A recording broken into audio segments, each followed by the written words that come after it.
तुम्हारी चॉइस है कि इंस्टाग्राम पर रील स्क्रॉल करना है या पढ़ाई करनी है। तुम्हारी चॉइस होती है, लेकिन रिजल्ट कभी भी रिजल्ट वाले दिन नहीं आता। पेपर खराब वाले दिन नहीं होता है, यह साल भर होता रहता है।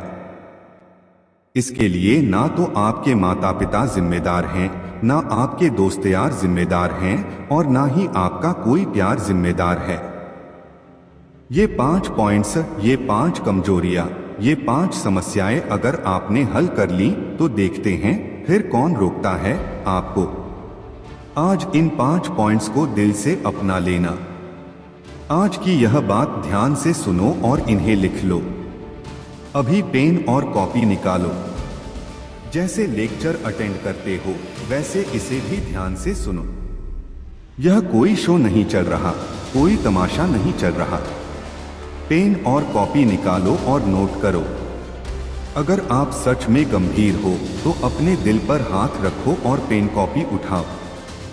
ये 5 पॉइंट्स कवर करने होंगे, तभी सफलता मिलेगी। अगर इन्हें सही से समझ लिया तो फिर देखते हैं कौन रोक सकता है आपको। जब आप तैयारी शुरू करते हो तब कितने ही ऐसे बच्चे होंगे जो पहले आवारा थे, जिनका कोई लक्ष्य नहीं था, जो इधर उधर भटक रहे थे।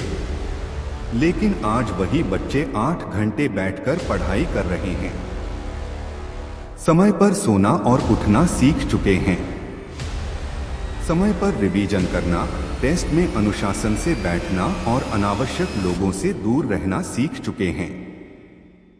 यही अनुशासन, यही समर्पण, यही पढ़ाई की असली ताकत है। पढ़ाई को सिर्फ पैसे कमाने से मत जोड़ो। समय लगेगा, लेकिन वह दिन आएगा जब आप पीछे मुड़कर देखोगे और कहोगे, हाँ, मैंने जो मेहनत की थी उसका फल मिला। कई बच्चे 3 साल ड्रॉप लेते हैं और अच्छा नहीं कर पाते। मान लो किसी ने 500 से 550 नंबर लेकर किसी लोअर गवर्नमेंट मेडिकल कॉलेज में दाखिला लिया। वे कहते हैं कि सर, मेरे साथ वाले बहुत पढ़ाई करते हैं लेकिन उनके नंबर नहीं आते। मैं सबसे कम पढ़ रहा हूं, फिर भी मेरे नंबर अच्छे आ रहे हैं। इसका कारण यह है कि आपने जो पढ़ने की आदत, समस्या सुलझाने की आदत, रिवीजन की आदत और लंबे समय तक अनुशासित रहने की आदत बनाई है, वही आपको आगे बढ़ाएगी। सबसे पहली चीज जो करनी है वह है स्वीकार करना। बहाने मत बनाओ। घर में बहुत शोर था इसलिए पढ़ाई नहीं कर पाया, दोस्त परेशान करते थे इसलिए पढ़ाई नहीं कर पाया, यह सब बहाने हैं। सबसे पहले अपनी गलती स्वीकार करो। आईने में देखो और कहो, मैं जिम्मेदार हूं।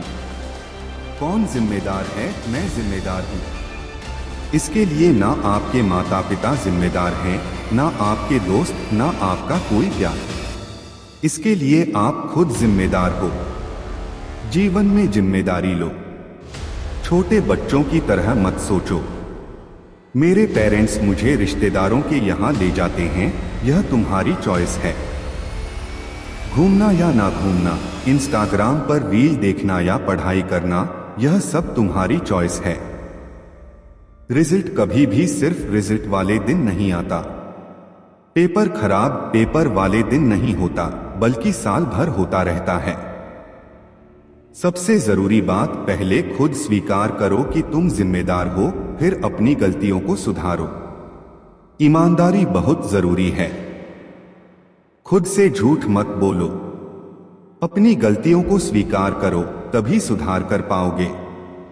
एक सबसे बड़ा कारण जिससे एक ड्रॉपर और एक टॉपर में फर्क आता है, वह है रिवीजन। जो विद्यार्थी रिवीजन नहीं करता वह पिछड़ जाता है। और सबसे महत्वपूर्ण बात, अनुशासन, डिसिप्लिन। अगर इन 5 कमजोरियों को सुधार लिया तो सफलता निश्चित है। हर साल अमर स्मार्ट एजुकेशन में ऐसे बच्चे आते हैं जो पहले 220 से 250 नंबर लाते थे और इस बार 650 तक पहुंच जाते हैं। मैं नहीं चाहता कि आप 6 साल बर्बाद करो। अभी मेहनत करो, ताकि आगे डॉक्टर बनने के लिए समय मिले। 5 साल मेडिकल कॉलेज में लगने हैं, फिर एनडी की तैयारी में 5 साल लगेंगे। अगर बार बार ड्रॉप करोगे तो 50 की उम्र में डॉक्टर बनोगे। समय का सही उपयोग करो। 1-2 साल लग सकते हैं, लेकिन इससे ज्यादा समय नहीं लगना चाहिए। अगर लग रहा है तो इसका मतलब है कि कुछ समस्या है।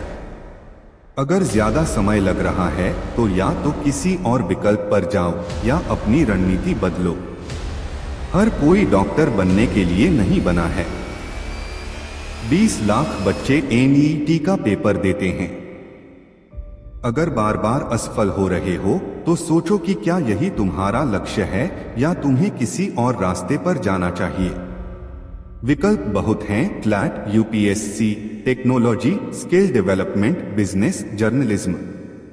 यह नया इंडिया है, यहाँ अवसरों की कमी नहीं है। खुद से पूछो, क्या मैं सही राह पर हूं? क्या यही मेरा सपना है? अगर हाँ तो पूरी ताकत झोंक दो।